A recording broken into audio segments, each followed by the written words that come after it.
श्रीमद् भागवत एकादश स्कंद में दूसरा अध्याय।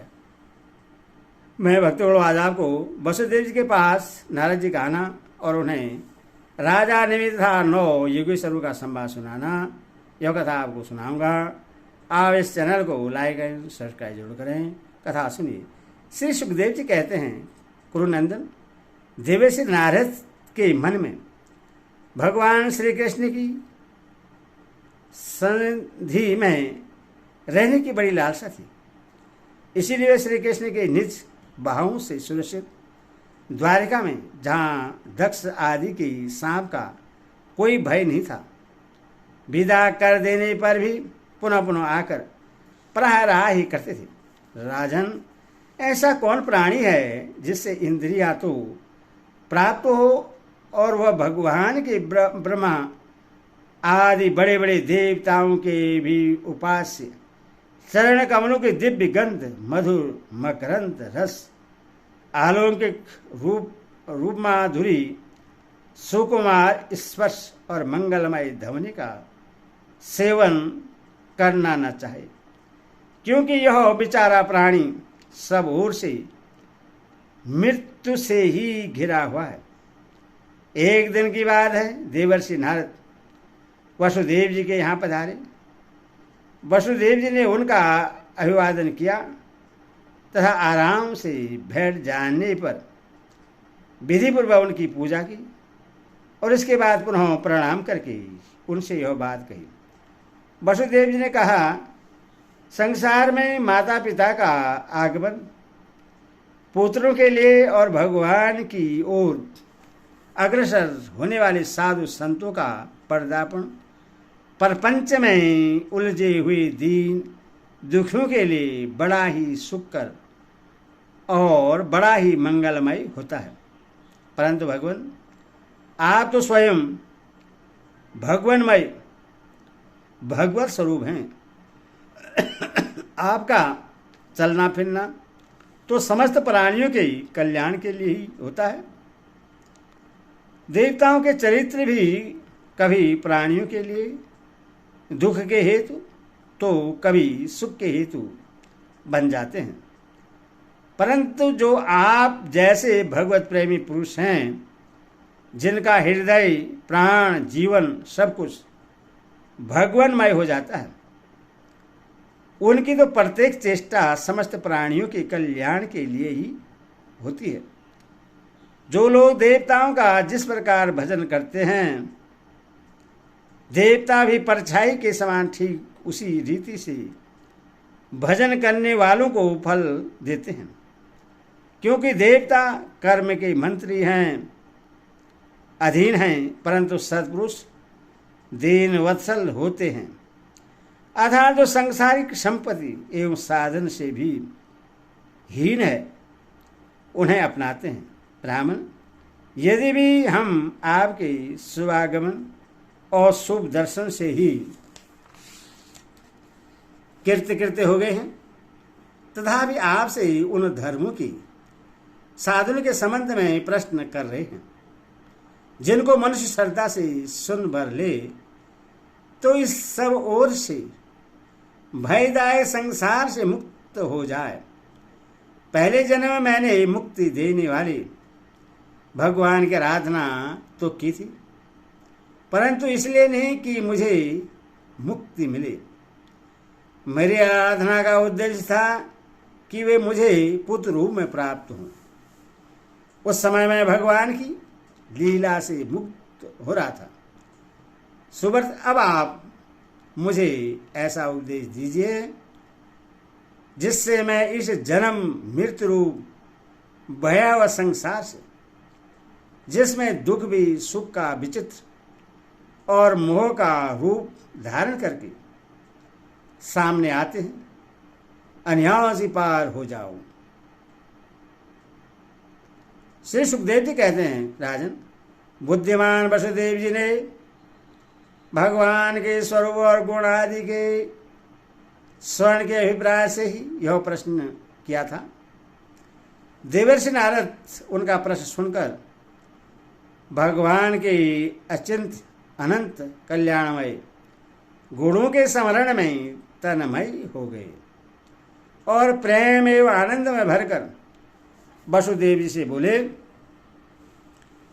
नारद जी ने कहा, यदुवंश शिरोमणि, तुम्हारा यह निश्चय बहुत ही सुंदर है, क्योंकि यह भागवत धर्म के संबंध में है, जो सारे विश्व को जीवन दान देने वाला है, पवित्र करने वाला है।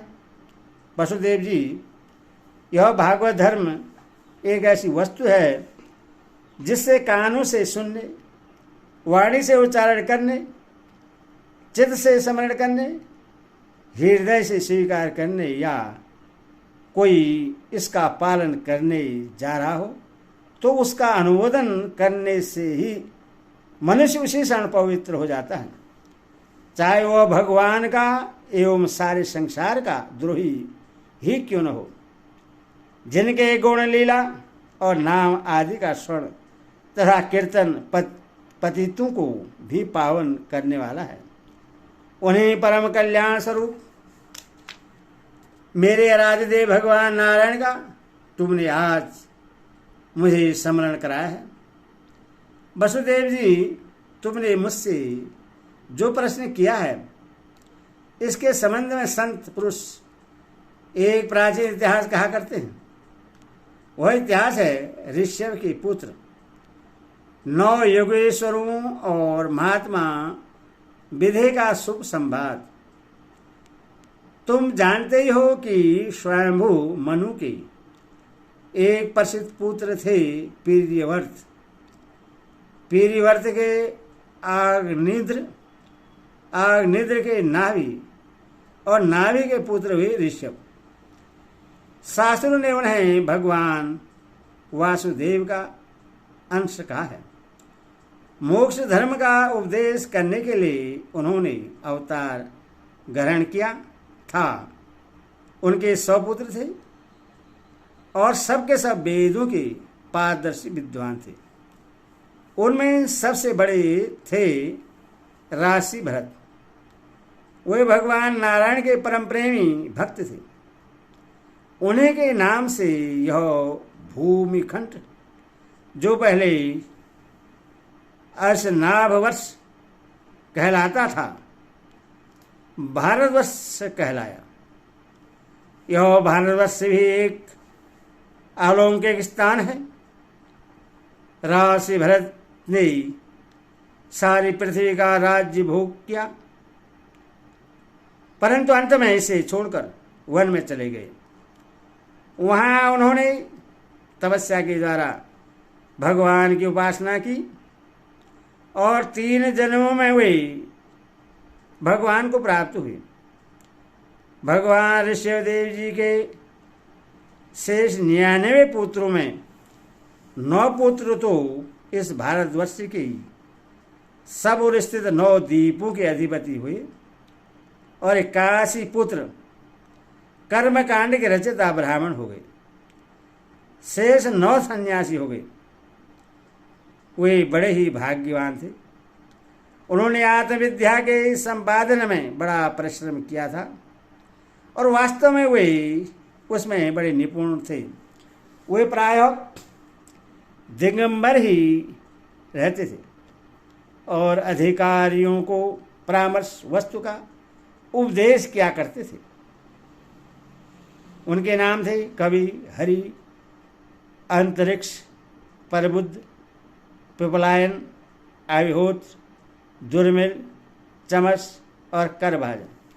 वे इस कार्य कारण और व्यक्त अव्यक्त भगवत रूप जगत को अपने आत्मा से अभिन्न अनुभव करते हुए पृथ्वी पर स्वतंत्र विचरण करते थे। उनके लिए कभी भी रोक टोक न थी। उनके लिए कहीं भी रोक टोक न थी। वे जहाँ चाहते चले जाते।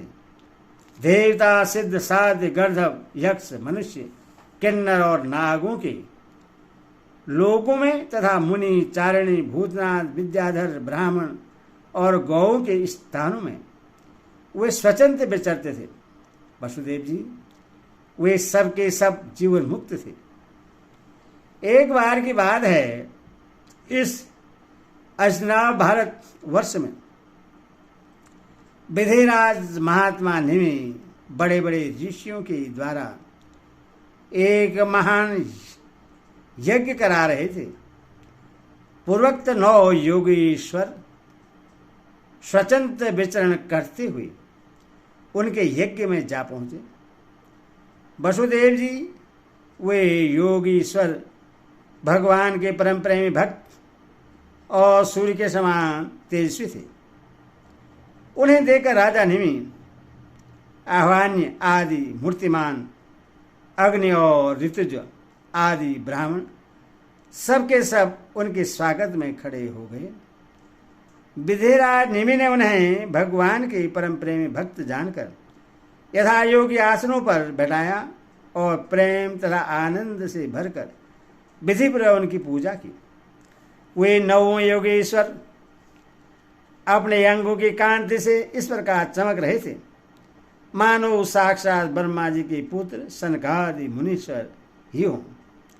राजा निमि ने विनय से झुककर परम प्रेम के साथ उनसे प्रश्न किया।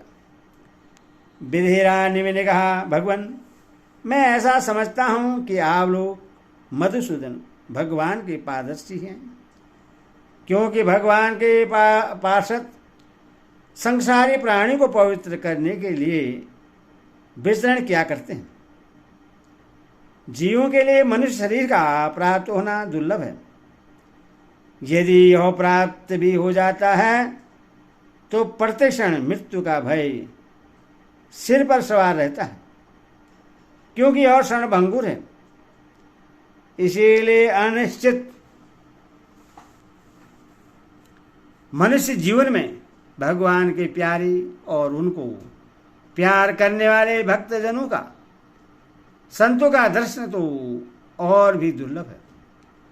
इसीलिए त्रिलोक पावन महात्माओं, हम आप लोगों से यह प्रश्न करते हैं कि परम कल्याण का स्वरूप क्या है और उसका साधन क्या है। इस संसार में आधे क्षण का सत्संग भी मनुष्य के लिए परम निधि है। योगेश्वरों, यदि हम सुनने के अधिकारी हों तो आप कृपा करके भागवत धर्म का उपदेश कीजिए, क्योंकि उनसे जन्मादि विकार से रहित एक रस भगवान श्री कृष्ण प्रसन्न होते हैं और उन धर्मों का पालन करने वाले शरणागत भक्तों को अपने आप तक का धान कर डालते हैं। देवर्षि नारद जी ने कहा, वासुदेव जी, जब राजा निमि ने उन भगवत प्रेमी संतों से यह प्रश्न किया, तब उन लोगों ने बड़े प्रेम से उनका और उनके प्रश्न का सम्मान किया और सदस्य तथा ऋतुजों के साथ बैठे हुए राजा निमि से बोले। पहले उन 9 योगेश्वरों में से कवि जी ने कहा, राजन, भक्तजनों के हृदय से कभी दूर न होने वाली अच्युत भगवान के चरणों की नित्य निरंतर उपासना ही इस संसार में परम कल्याण अत्याधिक सेम है और सर्वदा भयशून्य है। ऐसा मेरा निश्चित मत है। देह गेह आदि तुच्छ एवं असत पदार्थों में अहंता एवं ममता हो जाने के कारण जिन लोगों की चित्तवृत्ति उद्गिन्न हो रही है, उनका भय भी इस उपासना का अनुष्ठान करने पर पूर्णतः निवृत्त हो जाता है। भगवान ने भोले भाले अज्ञानी पुरुषों को भी सूक्ष्मता से साक्षात अपनी प्राप्ति के लिए जो उपाय स्वयं श्री मुख से बतलाए हैं, उन्हें ही भागवत धर्म समझो। राजन, इन भागवत धर्मों का अवलंबन करके मनुष्य कभी विघ्नों से पीड़ित नहीं होता और नेत्र बंद करके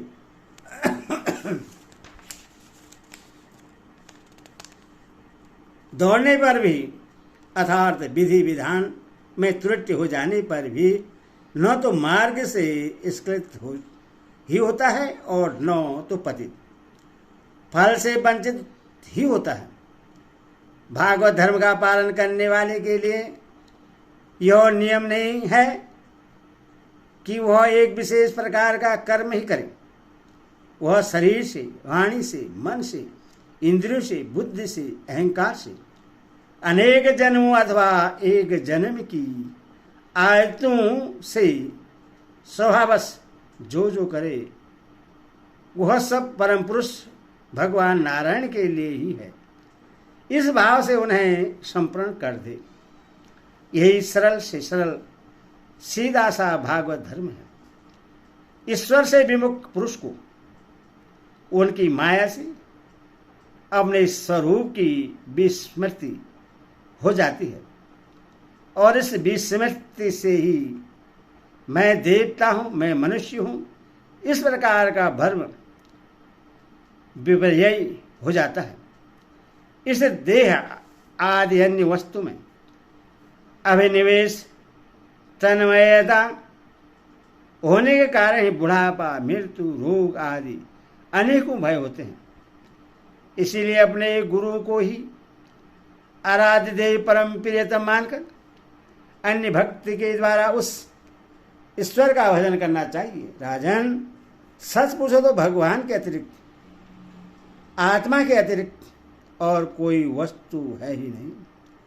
परंतु न होने पर भी इसकी प्रतीति, इसका चिंतन करने वाले को उसके चिंतन के कारण, उधर मन लगने के कारण ही होती है। जैसे स्वप्न के समय स्वप्न दृष्टा की कल्पना से अर्थात जागृत अवस्था में नाना प्रकार के मनोरथों से एक विलक्षण ही सृष्टि दिखने लगती है। इसीलिए विचारवान पुरुष को चाहिए कि सांसारिक कर्मों के संबंध में संकल्प विकल्प करने वाले मन को रोक दे, कैद कर ले। बस ऐसा करते ही उससे अभय पद की, परमात्मा की प्राप्ति हो जाती है। संसार में भगवान के जन्म की और लीला की बहुत सी मंगलमयी कथाएं प्रसिद्ध हैं। उनको सुनते रहना चाहिए। उन गुणों और लीलाओं का स्मरण दिलवाने वाले भगवान के बहुत से नाम भी प्रसिद्ध हैं। लाज संकोच छोड़कर उनका गान करते रहना चाहिए। इस प्रकार किसी व्यक्ति, वस्तु या स्थान में आसक्त न करके विचरण करते रहना चाहिए। जो इस प्रकार विशुद्ध व्रत नियम ले लेता है उसके हृदय में अपने परम प्रियतम प्रभु की नाम कीर्तन से अनुराग का, प्रेम का अंकुर उगाता है। उसका चित्त द्रवित हो जाता है। अब वह साधारण लोगों की स्थिति से ऊपर उठ जाता है। लोगों की मान्यताओं, धारणाओं से ही परे हो जाता है। दंभ से नहीं, स्वभाव से ही मत वाला सा होकर कभी खिलखिलाकर हंसने लगता है तो कभी फूट फूट कर रोने लगता है। कभी ऊंचे स्वर से भगवान को पुकारने लगता है तो कभी मधुर स्वर से उनके गुणों का गान करने लगता है। कभी कभी जब वह अपने प्रियतम को अपने नेत्रों के सामने अनुभव करता है तब उन्हें रिझाने के लिए नृत्य भी करने लगता है। राजन, यह आकाश, वायु, अग्नि, जल, पृथ्वी, ग्रह, नक्षत्र, प्राणी, दिशाएं, वृक्ष, वनस्पति, नदी, समुद्र सब के सब भगवान के शरीर हैं। सभी रूप में स्वयं भगवान प्रकट हैं। ऐसा समझकर वह जो कोई भी उसके सामने आ जाता है, चाहे वो प्राणी हो या अप्राणी, उससे अन्य भाव से भगवत धाम से प्रणाम करता है। जैसे भोजन करने वाले को प्रत्येक ग्रास के साथ ही तुष्टि, तृप्ति तथा सुख, पुष्टि, जीवन शक्ति का संचार और सुधा निवृत्ति, ये तीनों एक साथ होते जाते हैं, वैसे जो मनुष्य भगवान की शरण लेकर उनका भजन करने लगता है उसे भजने के प्रत्येक क्षण में भगवान की प्रीति, प्रेम, अपने प्रेमास्पद प्रभु के स्वरूप का अनुभव और उनके अतिरिक्त अन्य वस्तु में वैराग्य, इन तीनों की एक साथ ही प्राप्ति हो जाती है। राजन, इस प्रकार जो प्रतिक्षण एक एक वृत्ति के द्वारा भगवान के चरण कमलों का ही भजन करता है, उससे भगवान के प्रति प्रेममयी भक्ति, संसार के प्रति वैराग्य और अपने प्रियतम भगवान के स्वरूप की स्फूर्ति, ये सब अवश्य ही प्राप्त होते हैं। वह भागवत हो जाता है और जब ये सब प्राप्त हो जाते हैं तब वह स्वयं परम शांति का अनुभव करने लगता है। शेष भाग अगले वीडियो में बताएंगे।